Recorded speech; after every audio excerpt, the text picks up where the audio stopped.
Testing. See if people out there can hear me. I'm trying to unmute Rob's mic, and it is not unmuting when I click for some reason. I cannot see you. Yeah, so real quick, we're about to start. Timer ran out. Yep, taking that overlay off. All right, everybody, we are live. I forgot to take down the original overlay, so kind of off to rocky start already. Mr. Deflating Atheism, how are you doing, sir? All right. Sorry, I'm a little late. The time kind of got away from me. Yeah. Yeah, no worries. I pushed it back 15 minutes. So it looks like we already got some not one shred of evidence. Well, gosh darn it. We've been refuted before we even got started. You know, atheists are really disturbed by the fact that we're not spending every week waking second trying to convince them that God exists. Yeah, I do know. BDS actually is a supporter of the channel, so he's being facetious like I do. No, I do appreciate it. So yeah, I guess real quick, just to get started, to let people know, subscribestar.com/TUA. This is the last week. If you sign up there for any tier, you're entered into the book giveaway to win Improbable Planet by Hugh Ross. Go back and check out the interview I did with him on the book. Great stuff. And you'll support the ministry. But so this is a try not to cringe challenge. Now, of course, we always got to do the disclaimer at the beginning to say we're not just deliberately strawmanning all atheists and saying they're all dumb, they're all idiots. Obviously, there's very intelligent people out there like Graham Oppie. That being said, there's also some very bad arguments, and I thought, why not address them in a humorous way? But I guess, Rob, let us know what's going on with you and your channel at the moment. Very little is going on with me and my channel. I'm a little bit of a crisis because I kind of want to do more topical stuff, but I also don't really have the wherewithal to do more topical stuff.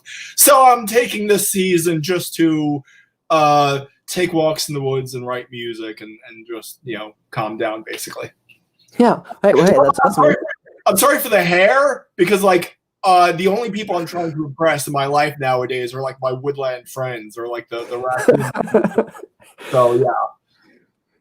No worries, but we're very, very casual and I'm professional over here at the Unapologetic Apologists. Speaking of topical stuff, the channel is nearing 1,000 subscribers. I think it was 990 last I checked. So I'm very grateful to everyone who's here who has subscribed. By the way, the link to Deflating Atheism's channel is in the description. Go subscribe there as well. 1,000 subscribers, so I hear, is where you can start monetizing your videos. And I guess just to completely cut myself off the feet before I even get there, Rob, do you have any political opinions, speaking of stuff lately? Yes, extremely controversial ones, in fact. Really? Yeah. Well, you're already canceled a priori for being a white male.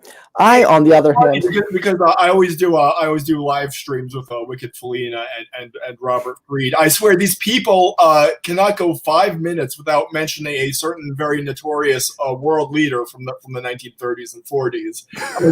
You guys have to do this on my stream, okay? Yeah, well, while you may be a white male, I am 1,024th sub-Saharan African, so I get to check all the intersectional boxes there. But anyway, so just let people. Brazilian, who knows? So yeah. I'm actually on my dad's side pretty much all Scottish, and then on my mom's side almost all Irish. So actually, as white as you could possibly be. That being said, so I wanted to make a point to make this authentic as we go through this clip, to not watch any of them in advance. So I can't promise anybody whether or not these are going to be good, whether or not, what the content is going to be, although I did try to make them short, so that way we don't just end up listening to like a 20-minute lecture by Richard Dawkins or something like that. So we're dealing with the heavy hitters. We're not just dealing with YouTubers here or something. A couple. One of them is two guys I don't recognize that I had a friend send me. One of them. I have 4 videos up here. The last one I have seen, but it was years ago. It's Ricky Gervais. But I love Ricky Gervais. I'd love to have him on the show, actually. Yeah, I'm kind of hoping he kind of flips to our side. Maybe that's nothing is impossible. I mean, Yeah, yeah. So this is the one my friend sent me. So I don't know these guys, although this looks like a semi-professional looking studio. So we'll see what we got going on here. Very short clip.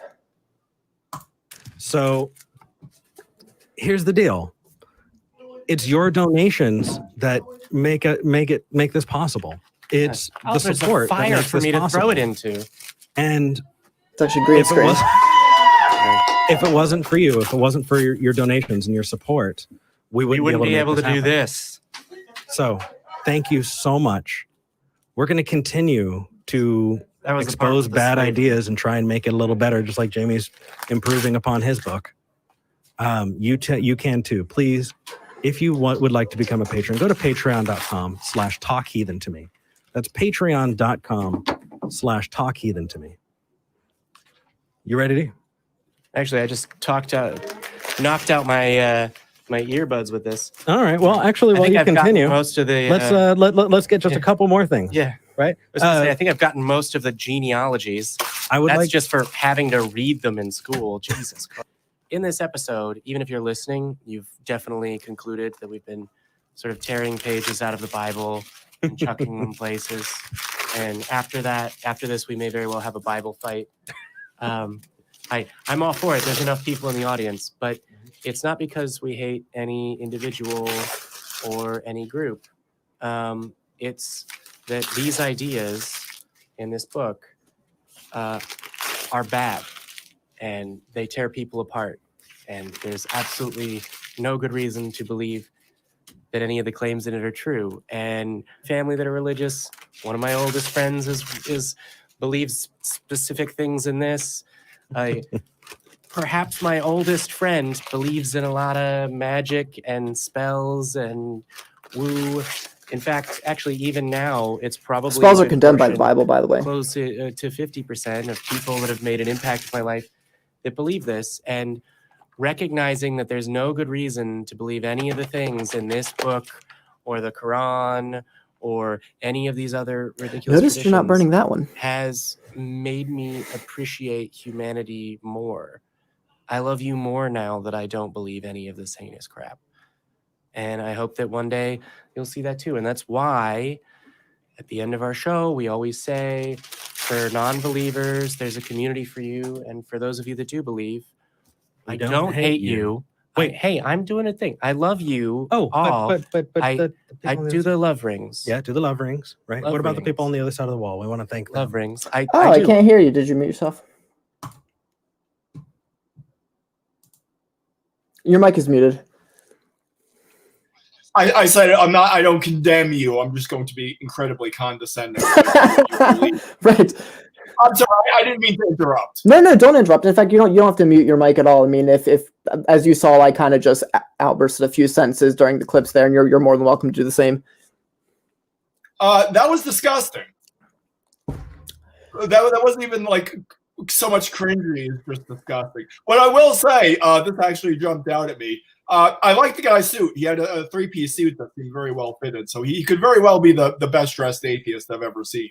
So he's got that going for him. Yeah, yeah. No, see, try going to the Middle East and burning a Quran. Blasphemy laws and all that. Complain all you want about the Christians, but at least when we had our way, we weren't killing people for burning Bibles. Yes. So first off, he made a very tall claim. There's no good reason to believe anything. Okay, try justifying that claim, but he's not tearing up a Quran. So. Yeah, and I'm glad you love people more when you don't believe the studies. Hitler sure didn't love people more. Oh wait, but Hitler was a Christian. Don't forget that, Mr. Deflating Atheist. Well, at least you're saying it on your channel rather than on mine. So yeah. But you can pick Stalin, Mao, Pol Pot. Yes. Give or take. The hundreds of millions dead. You don't even have to include Hitler if he has to be controversial. I didn't really cringe there. I was just like, okay, and I like. I've never heard of either of those guys. I've never heard of their show. I don't know if the studio audience is just their friends gathered around. I don't know. What are they doing in 2018 with some prime new atheism 1.0, edgelordism. I don't know. Yeah, I don't know. The one guy did look familiar to me, but I've never seen that show before. Yeah. So anyway, not much of substance. That was painful, but just gross, basically. Yeah. Hopefully, well, this next clip is a Christopher Hitchens clip, so hopefully this one, at least we'll get something from him. There is a difference of opinion about how long our species in general has been on the planet. It's a flash of a second in evolutionary time. Richard Dawkins thinks it might be as long as 250,000 years. You make it 250,000. Francis Collins, the man who did the DNA decoding. And this is 4 minutes. You can call out pause at any point if you want to. Christian scientist, or rather, scientist who is a Christian. I won't make that mistake again. You know what Mark Twain said about the work of Mary Baker Eddy, the Christian Science writer, founder of it, her books? Chloroform in print, he said. This is a digression. It's a digression. Francis Collins says at least 100,000 years. We can show we've been around for that long. It's quite a long time. I'll take 100. Never mind. I don't need 250,000 for my point. Make it 100,000. 100,000 years. People have been. Our species have been around on this speck. Born, usually dying. Actually, a great number of them in childbirth wouldn't have got beyond being born. For the first 80 or so, 90 or so thousand years, nearly 100, not living more than 25 to 30 years at the most, then probably dying of their teeth, if they were lucky, or of the other needless mammalian things that show us that we bear the stamp, as Darwin put it, of our lowly origin, the appendix we don't need anymore, innumerable other shortcomings of our design. We're designed to live on the savannah that we've escaped from. Terrible disease, suffering, misery, malnutrition, and fear. Where do the earthquakes come from? Why is there an eclipse? What are the shooting stars doing? And awful cults of sacrifice to try and ward off what are in fact natural events. And war, and rape, and the kidnap of other peoples and the enslavement of them. All of this goes on, gradually inching up to the point where you can brew beer, a breakthrough in my view, domesticate animals, separate one kind of corn from another. So very millimetrical progress, but terrible struggle, sacrifice, pain, misery, and above all, fear and ignorance. And you have to believe this if you believe in monotheism. For the first 97, 98,000 of this, heaven watches with indifference. Oh, there they go again. That whole civilization's just died out. Well, what are you going to do? They're raping each other again. They're poisoning they think that the other tribe has poisoned the well, so they're going to kill all their children. All of this. Just watch all that. 3,000 years ago at the most, it's decided, no, we've got to intervene now.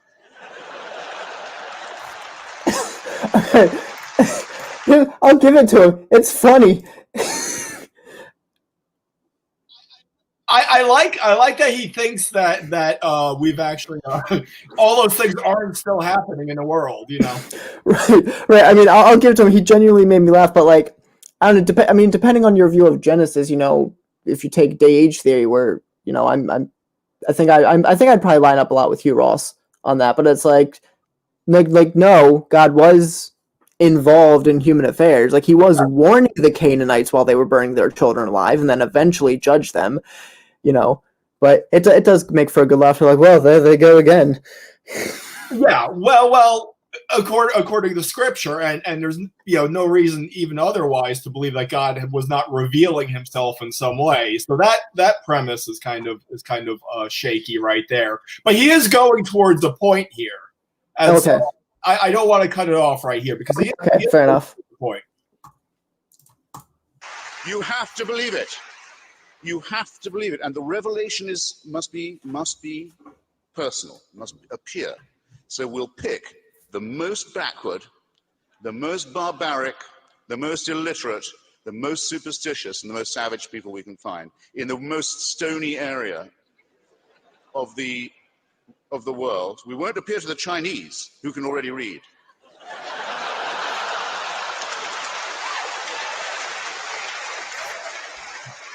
We won't appear in the Indus Valley where they know a thing or two and they're already, they're very far past. No. We'll appear to this brutal, enslaved, hopeless, superstitious crowd, and we'll force them to cut their way through all of their neighbors. Okay. No, don't pause it here. We have the whole thing about the cultural chauvinism, and I've discussed this before on my channel. The chauvinistic attitude new atheists have towards the ancient Hebrews. And you could kind of read something between the lines when they contrast the ancient Hebrews, which you've heard. I mean, they call it, superstitious, primitive, brutes, whatever, illiterate. Okay, so illiterates wrote the Bible? What? Okay, that's what it makes. Right. But in comparison to the enlightened, scientific, rational ancient Greeks. Okay, so you can kind of take a point out of there. I'm not going to put too fine a point on it, but yeah, that is a pretty disgusting view of the ancient Hebrews, in my opinion. Yeah, and when is he just cherry picking eras? Go to the 20th century, look at atheist regimes, go to other look anywhere, pick the rape of Nanking if he wants to bring up that area. I'm being careful because I don't know all the details, so lest I say something and get fact checked. Okay. So he says, he also makes other claims that he's making the standard village atheist point that this was a backwater. This was Podunk. This was the Boondocks. Okay, well it's in or near the edge of the Roman Empire. That's something. Along with the ancient Greeks, you have the Greek civilization, the Hebrew civilization, and the Roman civilization, all kind of coming together into one. You have the church fathers who were very heavily influenced by Greek philosophy. That's something. So in fact, it's not a backwater. In fact, you have all of these threads coming together in what he calls a basically stony wasteland. And it's not even stony. Okay, the Israel is a very verdant, the Levant is a very, green, florid place. So he has that wrong too. And so, just pretty much wrong on all counts. Yeah. With slaughter, genocide, and racism, and settle on the only part of the Middle East where there's no oil.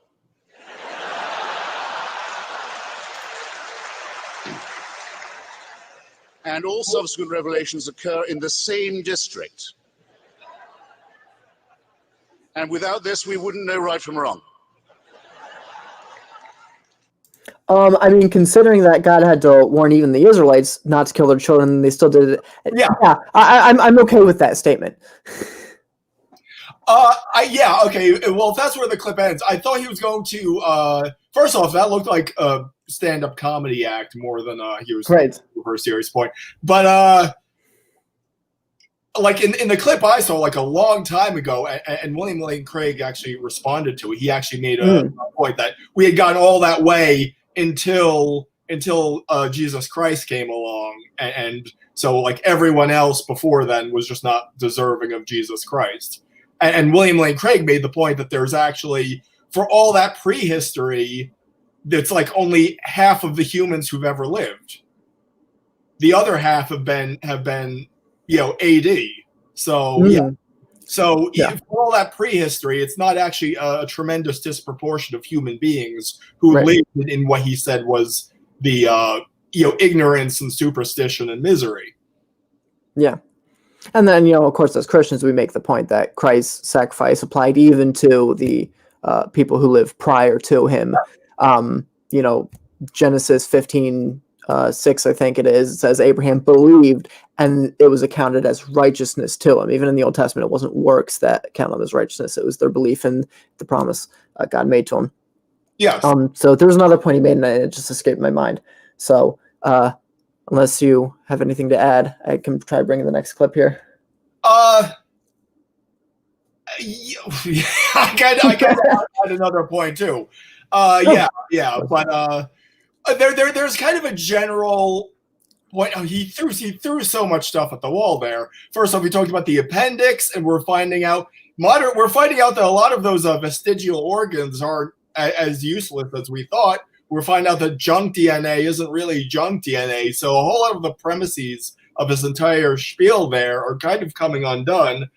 And he says, well, these civilizations rise and fall, and it's like, well, that's still happening. That's, species go extinct, civilizations, rise and fall. This happens to everyone. All species are going to go extinct eventually. All civilizations are going to fall. These aren't things that belong to the past.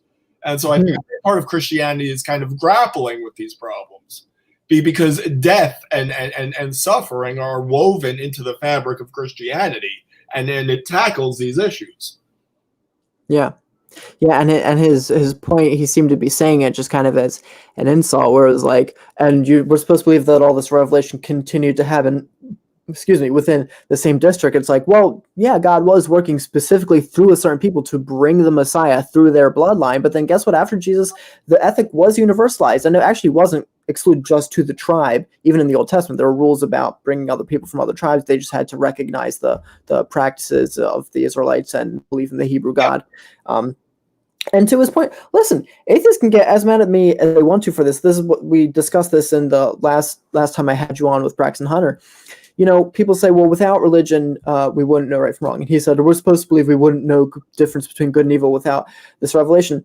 And, it's often the point made by some apologists. And, C.S. Lewis is famous for this point, where it's like, listen, you can know right and wrong because the moral law is written on your heart. So you don't necessarily need a Bible. And there is some truth to that. But I will be honest, where I do think C.S. Lewis a bit overstates the case there, which is, yeah, for most of human history, you could say extreme things like don't murder were written on our hearts. But guess what? That usually only applied inwardly, right, to your tribe. Didn't things like don't steal, don't murder, these things didn't always apply to outside the tribe.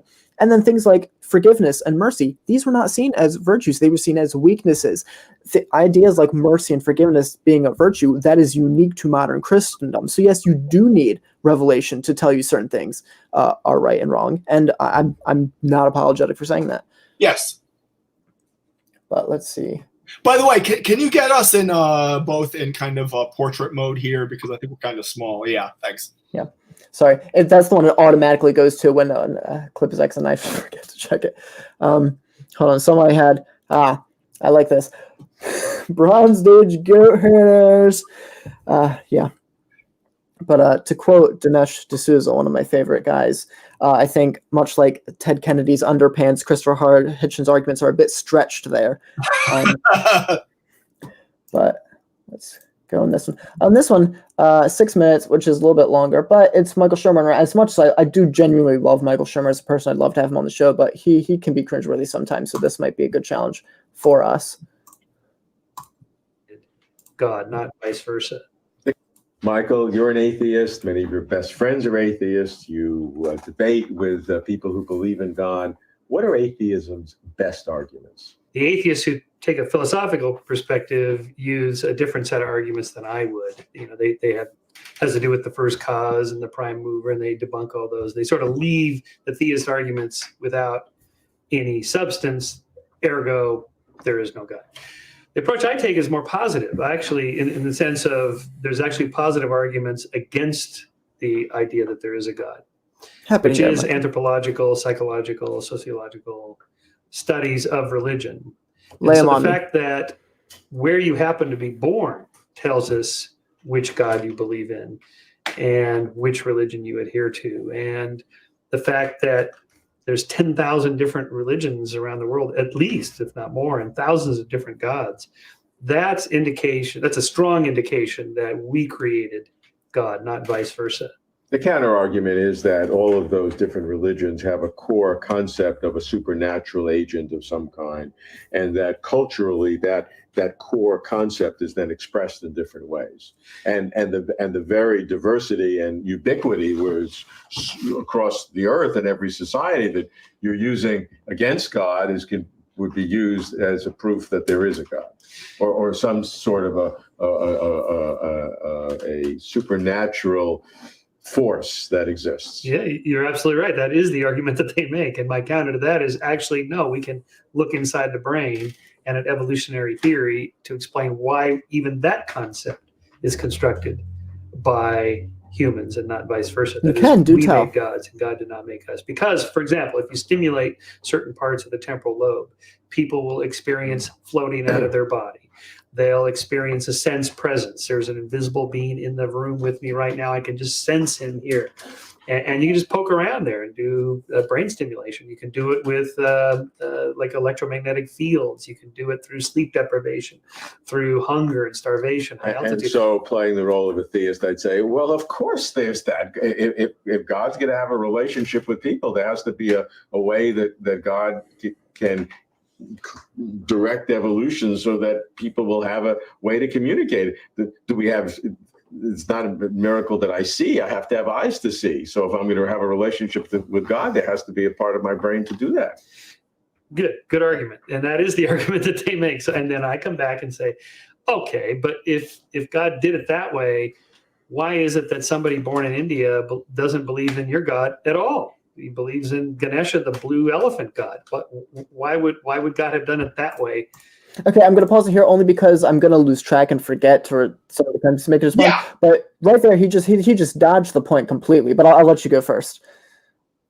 No, please, say what you have to say. What I was just saying, so this other guy, I'm almost sure he's not a Christian. I don't know if he's a theist or not. I know I've seen him before when he interviewed William Lane Craig, but I would say he's doing a very good job pushing back some of Michael Shermer's arguments. But so I like how the first thing Michael Shermer says is, some of the best arguments against atheism, are just refutations of theistic arguments. It's like, well, that doesn't necessitate that there is no God just because some arguments are bad. But then he says, I take a positive approach and I take positive arguments for atheism. I'm like, good, that's the way to do it. What's your best one?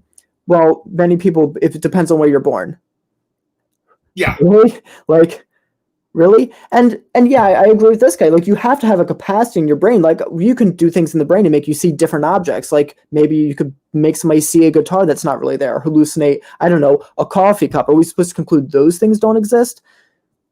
Well, when I suspect this was recorded, do you remember the God helmet when that was the talk of all the atheists? It was about maybe 10 years ago, or even more than 10 years ago. But yeah, some scientists said that they had the God helmet, that you could wear it and it would give you a mystical experience. And it was basically just confirmation bias. It was bad science through and through that some people said that they had mystical experiences. Richard Dawkins wore it, and then supposedly he said this was going to kill religion because we had the God helmet. We could prove, as a matter of natural science, that mystical experiences can be triggered with cathodes attached to the head. Nothing ever happened because it's all based on bad science. So that could be very interesting to go research. And atheists will not say anything about it nowadays because it's right. too embarrassing. But yeah, so that's one thing he said. I wish I had a notebook and was writing down everything he was throwing against the wall, because there was a lot of stuff there. Yeah, I know one thing. I mean, just going back to this idea that it depends on where you're born, and I know this is a point William Craig brings up all often too. It's like, well, depending on where you're born, you might think, I don't know, communism is better than exactly free market enterprises. It sucks. And if you're brought up in the West, you might think free market enterprises are better. Is that belief just, throw that out the window because, no, we can objectively verify these things. The one thing, and of course, who was one of the biggest Christian apologists of recent memory? It was Rabbi Zacharias, who was born in India. He wasn't Hindu, so there you go. Right. That whole thing, it just ignores the complexity of humans and how they change their minds and come to their beliefs and all that kind of stuff. The other bunch of stuff in my brain. All right. When he says, of course, yeah. Yeah, and I've had Gary Habermas on my show to talk about this before. When he says we can stimulate certain things, make somebody float above their bodies. Well, guess what? Some of the recorded, and these are recorded in medical journals, Gary pointed out, some of these recorded instances where people so-called float above their bodies are after brain activity has ceased completely altogether. So, explain that one, Mr. Shermer. And yes, and in these little case studies they have, the people report seeing things that they should not have been able to see if it was just a hallucination. They see shoes on the roof of the hospital, Right. And it was actually a subject to a serious scientific study. If they say that people who had heart transplants could see little diagrams placed above their bed. I don't know what ever happened with that, but it was ripe for scientific inquiry, at least. Yeah. Yeah. And just, I guess, before we continue the clip, just to say that even if all this stuff he's saying has mostly accuracy to it, it's like, it doesn't follow that God doesn't exist. Yes, that's the bottom line. Yes. Like, okay, people have different misguided ideas and experiences of what that God is. And I think much to the credit of the interviewer, the overall point would be, why do humans have this capacity for mystical experiences anyway? Yes. Like, that's what has to be accounted for. What is the inclination to believe in God? Yes. And I'm sorry, it also seems okay. There are 30,000 religions, so it's best to believe they're all wrong, which is not a rational inference in the least. Yeah. And atheists get mad at me when I do this, but I think that's just looking through it through a too narrow scope. All you have to do is wind the scope a little bit and just, instead of saying religion, say worldview. Yes. So there are over 30,000. And one worldview, let's include naturalism in there. You just happen to believe that one. Okay, well, we're going to throw that one out too. And the one that's right just happens to be the one you believe in. Yes. Yeah. Look. Yeah. And had I been born there, that's what I would believe instead of a Western. So why is my brain different than the Indian's brain? And the argument that some would make, who are universalists, would say that both of those individuals are in touch with the same supernatural force or ultimate reality or the real. People have different characterizations of what that is. And that so many people do that is a demonstration that there's some deep need. Right, exactly. A deep need that evolved like all of our other needs. And you could just start with something like hunger and thirst and sex. I mean, really basic drives that obviously we evolved for very specific reasons for survival. But you just start building onto that all these other beliefs that are really no different. They're just emotions evolved to drive behavior to do certain things, including the emotion of wanting to be with other people, a social thing. Okay, so we have this is an anthropological. Real quick, he named a bunch of needs that actually have an objective basis in reality. Yes. Right? Hunger isn't an illusion or delusion. Right, so like that didn't help his case to be like, yeah, it evolved, just like all those other real things that connect to an actual reality. Well, the thing about evolutionary psychology is that it's almost always pseudoscience. So he's going to assert that this need for religion evolved. Okay, so how do you subject that to the scientific method? How do you subject that to an experiment? Or you just go to assert it and say, well, it has a naturalistic basis, and just use naturalism as a substitute for actual science. Yeah. Social argument, which you make. Others would make analytical kinds of arguments to undermine the theist argument. So those are two broad categories of atheistic arguments. Are there others? Well, the problem of evil, okay, I think, is probably the biggest one in terms of the way things are in the world and the way things should be if there were a God or not a God. And the way the world is structured with evil, why bad things happen to good people. And I'm not talking about why you hate me and why there's genocide. No, I mean, just like innocent children getting cancer. Why would that happen? In a universe where there's an all-powerful, all-good God, that shouldn't be happening. In a universe where there is no God, that is exactly what would happen. So it fulfills that. It's sort of a prediction. Right. The argument from evil is that a moral claim you're making there, Mr. Shermer? Because Josh Smith would say we can also make a prediction that on a theistic worldview we'd have moral creatures. Yes. Whereas a prediction on atheism would be, why have any moral creatures that could have this moral reasoning? Yeah, well, we know the C.S. Lewis response to that, yes. Yeah. And like, I like how he just goes, I'm not talking about genocide. I'm talking about like specifically children dying. It's like, so wait, it's like, would he exclude any example where maybe we could have an answer for it and deliberately pick examples where we don't have an answer and say that proves there isn't an answer? Like there's kind of cherry picking the data there. Yeah, I have a guy on my channel. He's called the Fabulous Agnostic, and he actually has a great rejoinder, even though he's not a theist. He actually has a lot of issues with atheism, and he has a great rejoinder to that. When people complain about all the suffering, when atheists complain about all the suffering in the world, and he simply says, "So if there wasn't all that suffering, you would believe in God then?" And the atheist always says, "No, of course not." And so he said, "Why even bring it up if that's not decisive in your atheism?" Yeah, and not that we should go on too long about this point, but I'm sure Michael would have plenty of gripes about things like the execution of the Canaanites, which saved children being sacrificed. But he's saying, it sounded a lot like that British comedian who I always forget his name, but he said like bone cancer. It's like, well, that's his argument against God. You know who I'm talking about? The Stephen. Ricky Gervais. No, Stephen. Oh, not Rick Gervais. Stephen who? Stephen something, but he's another atheist British comedian who supposedly he disproved God by saying bone cancer.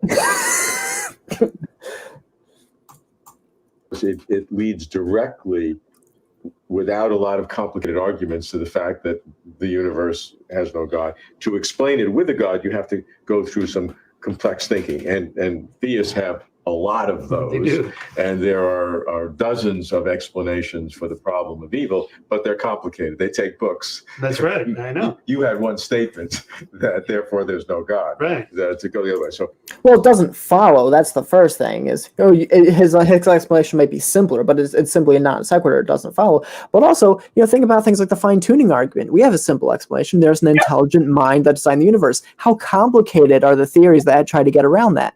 Yes, exactly. And like, even if we take his argument at face value, it wouldn't disprove a deism. It wouldn't prove a disinterested creator. But yeah, it would. I guess even if it were an effective argument, it would only disprove that of a interventionist God. We should say, yeah. Well, and this is a thought that literally just occurred to me, but. When Richard Dawkins says the God of the Old Testament, he gives all the isms, he's genocidal, he's a maniac, all these things. Well, the problem of evil doesn't disprove the God that they're claiming is the Christian God.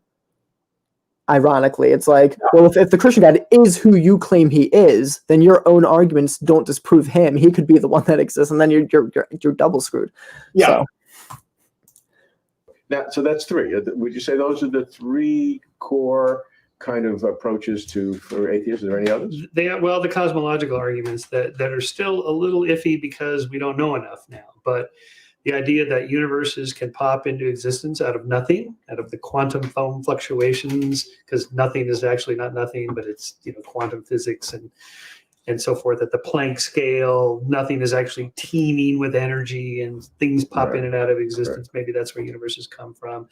Or maybe there's multiple universes, the multiverse of various kinds. But what those really do is they just remove the need for a God. We cut it off there. Okay.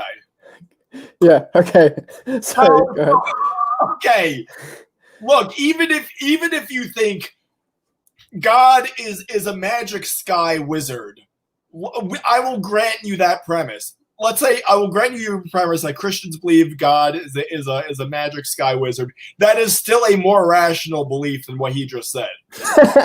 Yes, that the universe came from nothing. That is also a quantum vacuum that has energy fluctuations and is nothing. That makes no sense at all. And of course, this is all Lawrence Krauss. It's like he's right. Basically like a vegomatic of all like bad atheist thinking. It's like Lawrence Krauss, Richard Dawkins, some British comedian, and it just all comes out. Yeah, this is hurling the elephant basically. He's just throwing everything at you.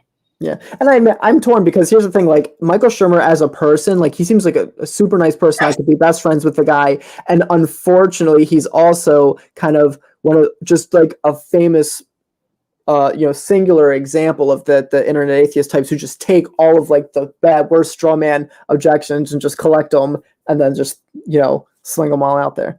Yeah, I've seen presentations he's done where I thought he was a really personable guy. Yeah.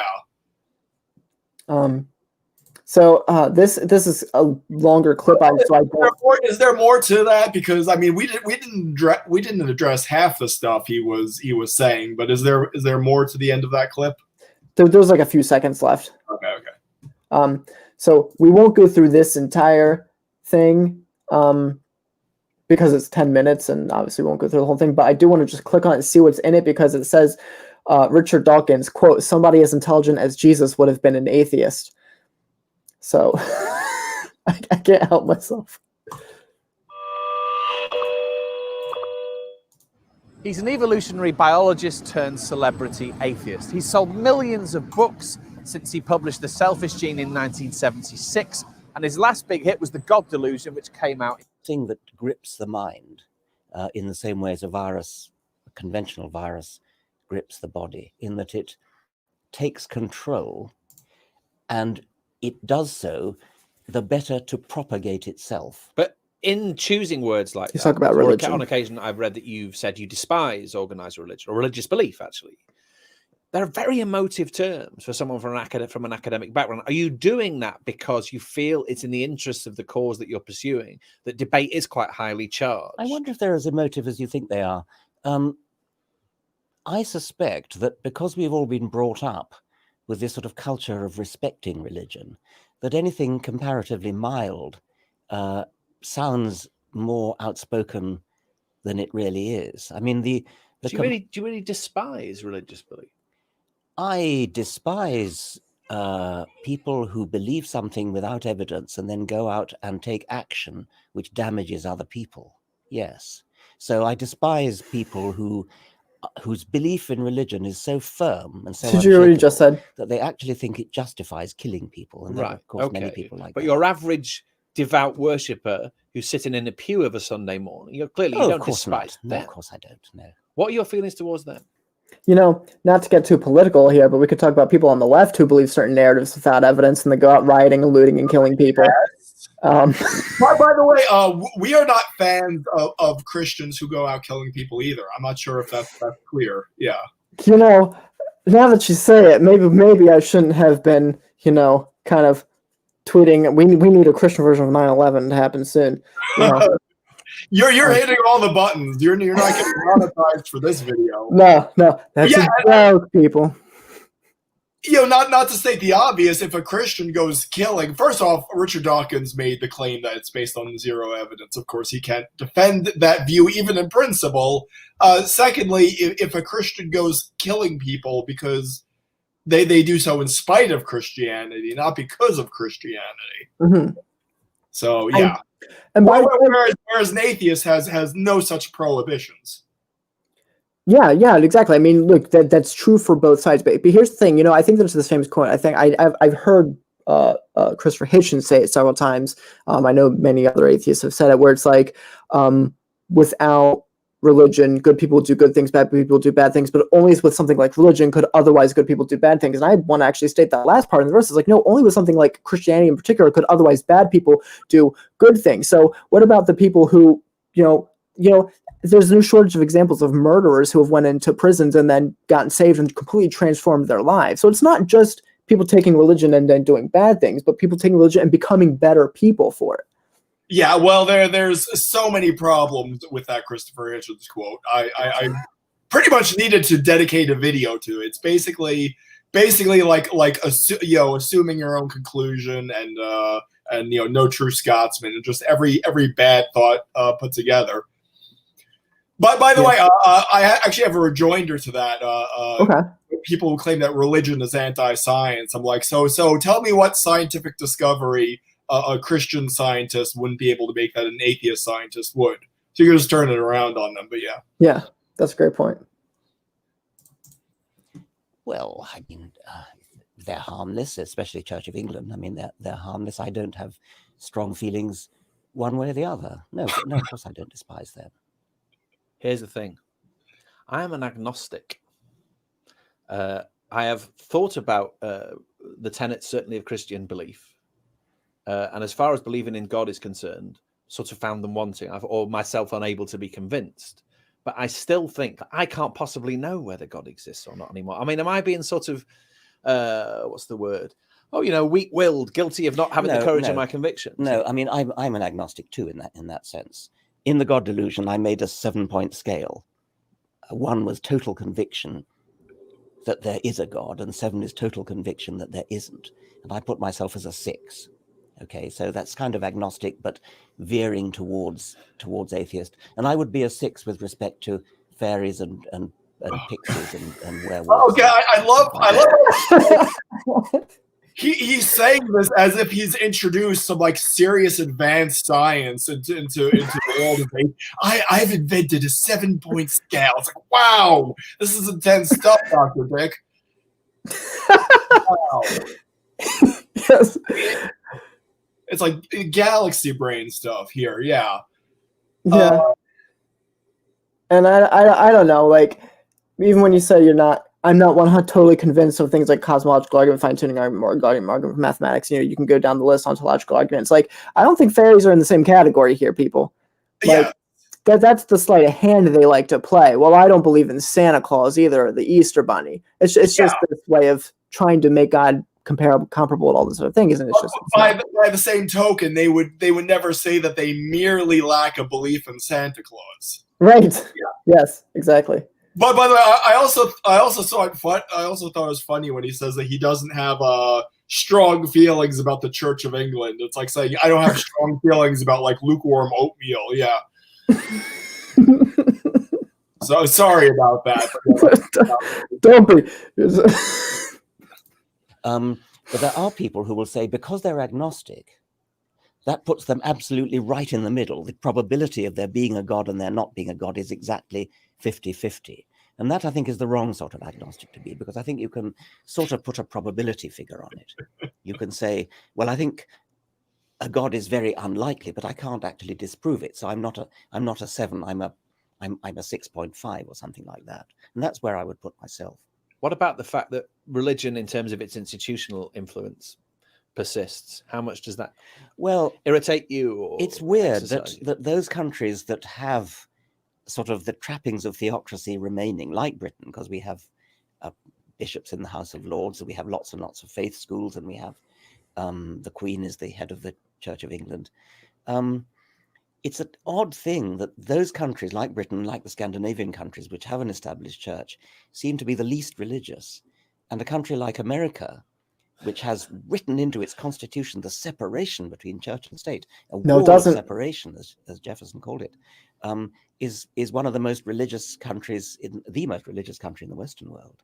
So there's you know more about that than I would, but I can't help myself anytime this subject comes up. Separating church and church of state doesn't exist. Okay, what the First Amendment says is that the state can't make a state-established church and force you by law to go worship at it. Well, that's specifically Congress is what it says, but yeah. Congress, sorry.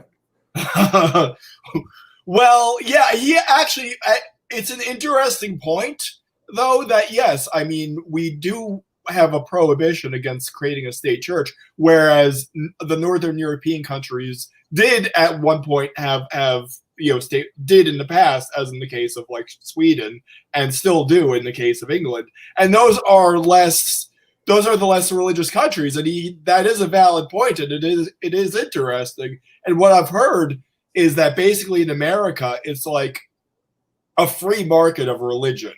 So that basically you have churches competing with each other, and those who have the best pastors or whatever succeed. Whereas in Northern Europe, it's basically a bureaucracy that's completely inefficient. So yeah, I've actually heard a kind of libertarian free market explanation for why that's the case. Yeah, that's interesting. I didn't know. There's an odd negative correlation with what you might naively expect. Get to Jesus. Britain, where religion is part of the establishment, it's become sort of boring. Whereas in America, where there's the wall of separation, religion has become free enterprise. And so you have mega churches with their own television stations, their own creches to look after the children, their own gyms.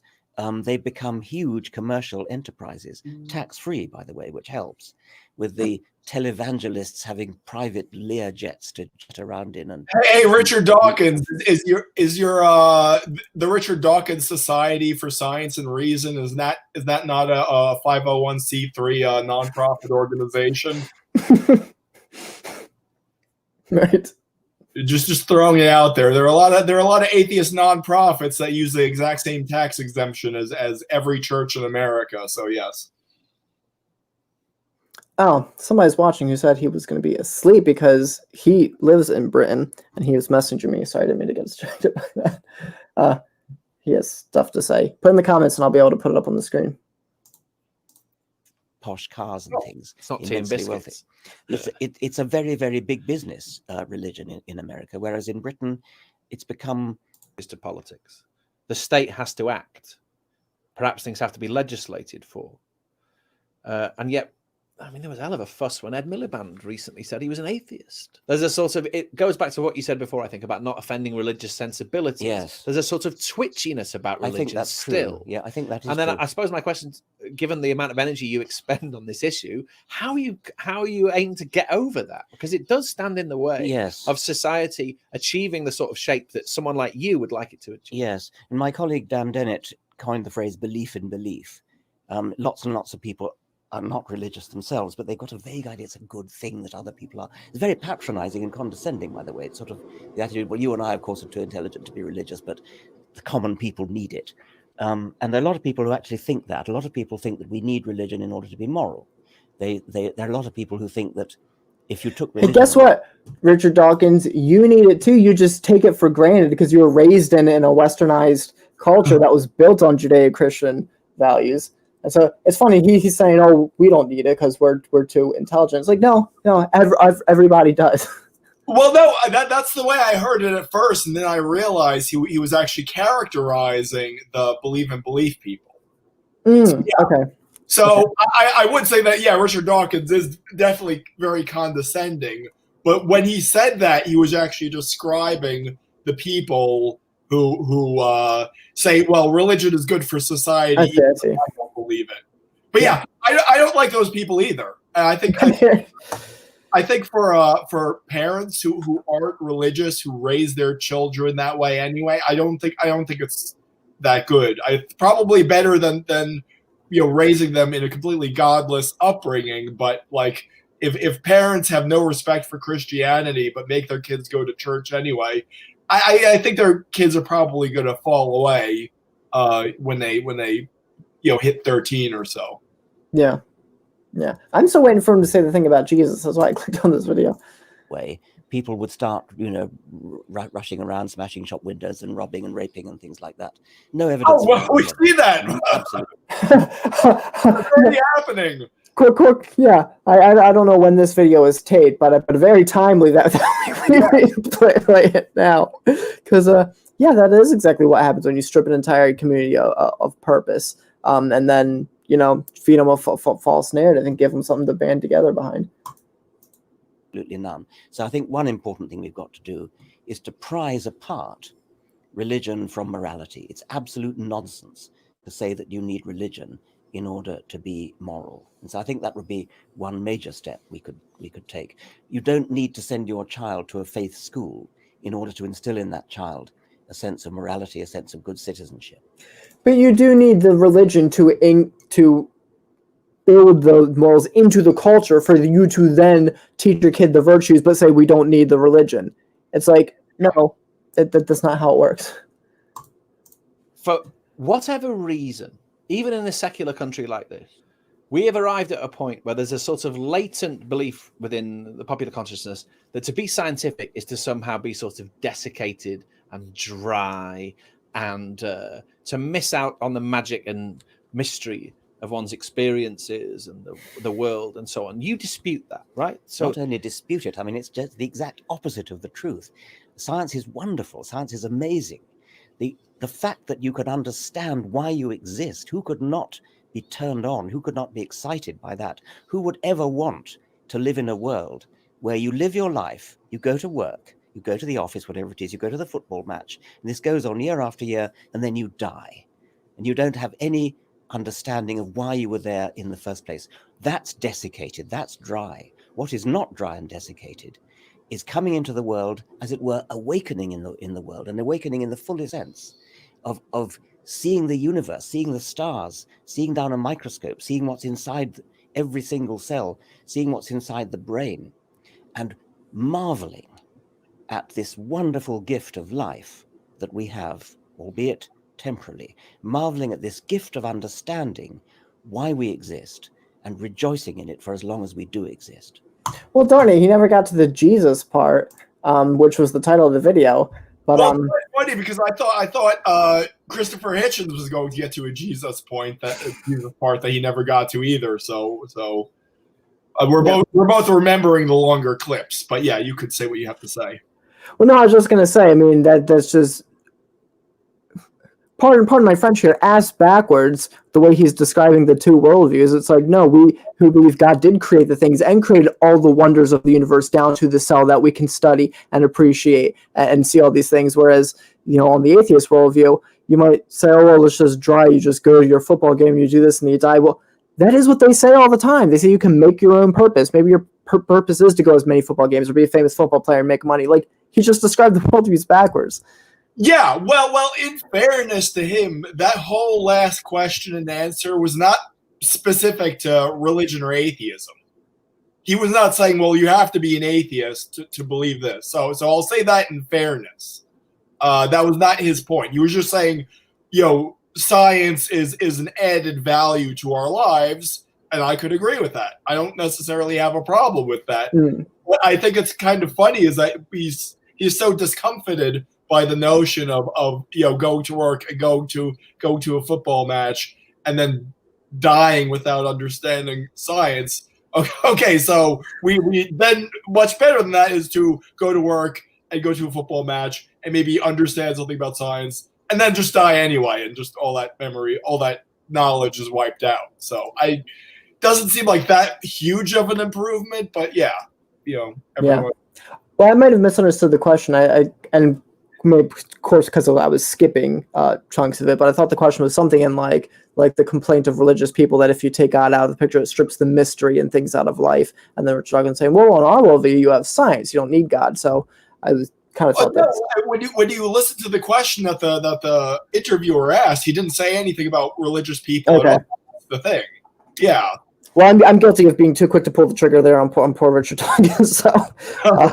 I'll acknowledge that. So yeah, you could say it's implied though. Yeah. And of course that those aren't unlike any arguments I have heard before. But I think kind of implicit in Richard Dawkins' answers, I think a lot of atheists think that they own science, which they obviously not. Yeah. So there's some other clips I did want to look at, although we have, gone an hour, so perhaps we can do a part 2.